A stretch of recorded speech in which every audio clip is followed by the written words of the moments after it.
Who was Jack the Ripper? Unmasking the world's most infamous serial killer. Jack the Ripper is perhaps the most infamous serial killer in history. Operating in the shadows of Victorian London, his brutal crimes not only shocked a city, but left a lasting scar on global consciousness. Over 130 years later, the true identity of Jack the Ripper remains a mystery, spawning hundreds of theories, books, documentaries, and even hoaxes. But who was he really? Was he a lone madman? A calculated killer hiding in plain sight? Or a myth built from fragments of truth and Victorian sensationalism? This article delves into the history, the victims, the investigations, the suspects, and the modern forensic theories in an attempt to answer the haunting question: who was Jack the Ripper, really? The setting: Victorian London in 1888. To understand Jack the Ripper, one must first understand the time and place he haunted. In 1888, London was the largest city in the world. While the West End basked in the glow of industrial prosperity and empire, the East End, particularly the district of Whitechapel, was a slum-ridden, poverty-stricken area plagued by crime, disease, and overcrowding. Whitechapel was a place of desperation. Many women turned to prostitution to survive, operating out of dark alleys and lodging houses. It was in this environment that Jack the Ripper found his victims: women who were poor, vulnerable, and largely invisible to the rest of society. The canonical 5 victims. While some believe Jack the Ripper may have killed more than 5 people, most experts agree that 5 murders, committed between August and November 1888, were his work. These are known as the canonical 5. Mary Ann Nichols, Polly, killed on August 31st, 1888. Her throat was slashed and her abdomen mutilated. Annie Chapman, murdered on September 8th. Her uterus was removed. Elizabeth Stride died on September 30th. Her throat was slit, but she was otherwise not mutilated, leading some to believe the killer was interrupted. Catherine Eddowes, also killed on September 30th, less than an hour after Stride. She was mutilated extensively. Her kidney was removed. Mary Jane Kelly, murdered on November 9th. She was the most gruesomely mutilated of all, killed indoors in her own room.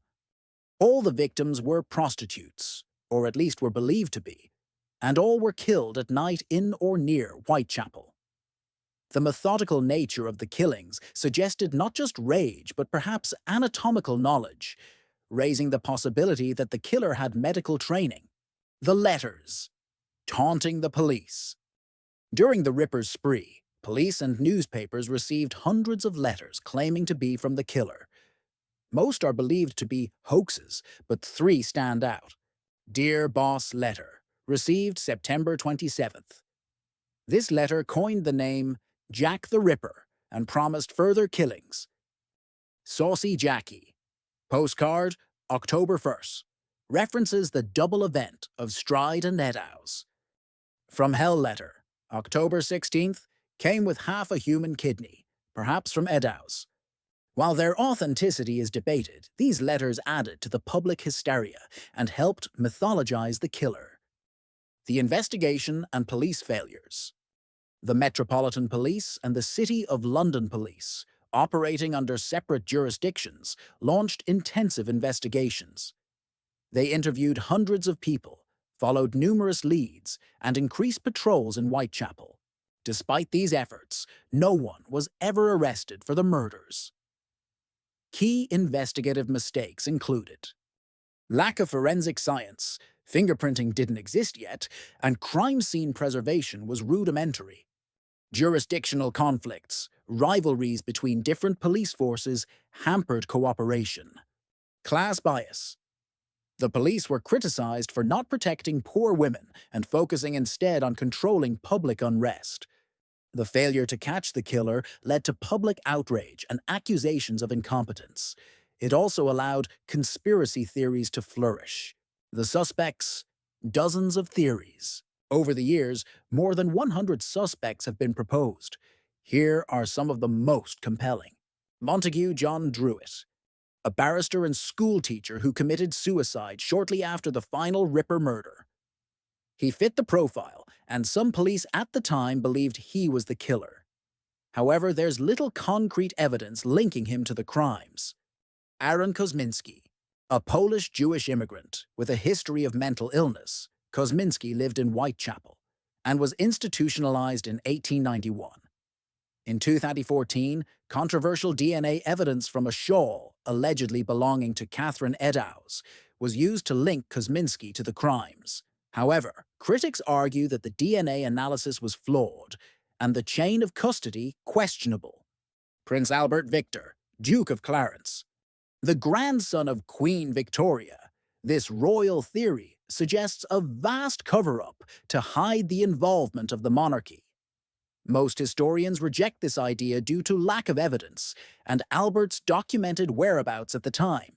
Francis Tumblety, an American quack doctor with misogynistic views and a fascination with female anatomy.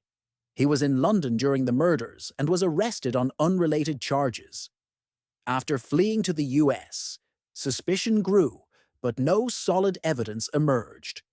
Walter Sickert, a famous British painter accused by crime novelist Patricia Cornwell. She claimed he left DNA evidence on Ripper letters and embedded clues in his paintings. Most experts consider this theory speculative at best. Modern theories and forensics. Advances in forensic science have renewed interest in the case. DNA testing, criminal profiling, and geographic analysis have provided fresh perspectives. Yet none have definitively solved the mystery. Criminal profiling suggests the Ripper was likely a local, white male in his late 20s to early 40s, possibly with medical or slaughterhouse experience, who blended into the community. Geographic profiling narrows his base of operations to a small area in Whitechapel. DNA evidence remains inconclusive due to contamination and the poor condition of 19th-century evidence. The enduring mystery lies partly in the lack of surviving evidence. The Ripper case is one of the most studied in criminal history, but its age also makes it nearly impossible to solve with certainty. Media, myth, and the making of a legend. Jack the Ripper was one of the first serial killers to receive global media attention. The Victorian press sensationalized the murders, spreading fear and speculation. The name Jack the Ripper, believed to have been invented by a journalist, turned the killer into a mythic figure. In the century since, the Ripper has become a pop culture icon. He appears in novels, films, video games, and conspiracy theories. The mystery has captivated criminologists, historians, and amateur sleuths alike. Some argue that this obsession romanticizes a brutal misogynist killer and obscures the real tragedy, the murdered women and the society that failed them. The women behind the name. Modern researchers have tried to shift the narrative away from the killer and toward the victims. Mary Ann Nichols, Annie Chapman, Elizabeth Stride, Catherine Eddowes, and Mary Jane Kelly were not just statistics. They were mothers, daughters, sisters, human beings with lives crushed by poverty and hardship. Understanding their stories helps reframe the Ripper mystery, not as a puzzle about a killer's identity, but as a reflection of systemic failure and indifference. So, who was Jack the Ripper? Really? After more than a century, the identity of Jack the Ripper remains unknown. He could have been a disturbed loner with medical knowledge, a local butcher or slaughterman with easy access to knives and blood, a mentally ill man with violent fantasies, a person in a position of power, protected by status or police failure. The truth is likely lost to time, but the mystery endures not because of what we know, but because of what we don't. Jack the Ripper lives on as a symbol of the darkness within society, of how poverty, fear, and sensationalism can obscure justice. Conclusion: a legend without an end. The Ripper case remains one of the greatest unsolved mysteries in history. Despite over a century of research and speculation, no theory has withstood rigorous scrutiny. New evidence occasionally emerges, but so do new questions. Perhaps Jack the Ripper will never be unmasked, but the continuing fascination with his story tells us something profound, not just about him, but about us, our need to understand evil, our thirst for mystery, and our hope that someday every hidden truth might finally come to light.